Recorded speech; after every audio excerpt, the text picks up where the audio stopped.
Did you know that your school textbooks have been hiding some really shameful things about Africa? For starters, they make it seem like our continent has always been poor and that colonization was a blessing for us. Well, I'm here to tell you that this is not true. In fact, before colonization, Africa was a powerhouse of innovation, invention, and industry. Unfortunately, most people don't know this because our history has been rewritten by white historians who only tell the story from one perspective, their own.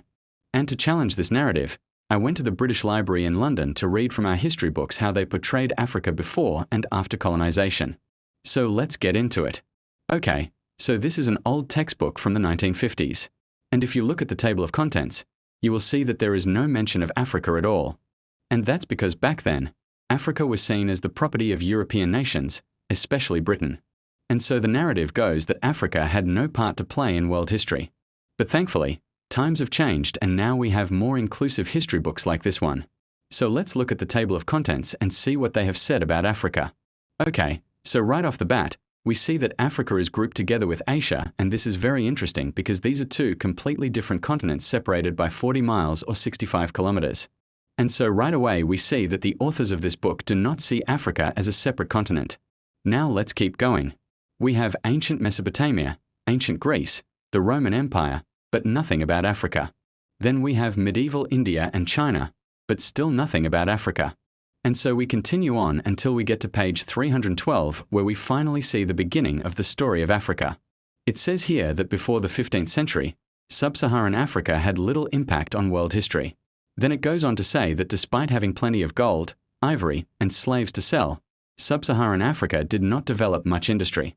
And so we see here that according to this textbook, Africa had no impact on world history and we were stuck in the Middle Ages. Well, the author goes on to explain why he thinks this is the case. And he gives 3 reasons. The first reason is that Africa was too dependent on slave labor. Now, I want you to notice something here. He talks about how Africa had plenty of gold, ivory, and slaves to sell. And then he says that our dependency on slave labor is the reason why we did not develop. So you see the problem here. What he is saying is that slavery was okay in Africa, but once we sold the slaves, we became too dependent on slave labor. And this is an argument that is often used to justify slavery. But the truth is, it was never right to buy, sell, or use slaves, and we should not try to justify it in any way. The second reason he gives is that Africa had no big cities or empires. And so we see that this author thinks that having large cities and empires is a sign of development. And the third reason he gives is that Africa had no cultural achievements worth mentioning. And so based on these 3 points, he concludes that Africa had no impact on world history before the 15th century. Now, I want you to take a moment and reflect on how damaging this narrative is. If we internalize these ideas, we will believe that we Africans are unintelligent and that we cannot do anything worthwhile on our own. Thankfully, we know that this is not true. In fact, before colonization, we had kingdoms like Egypt, Kush, and Aksum, just to name a few. And now I want to hear from you. What do you think about this narrative that Africa had no impact on world history? Let me know in the comments below.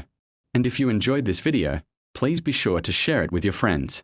Until next time, stay awesome.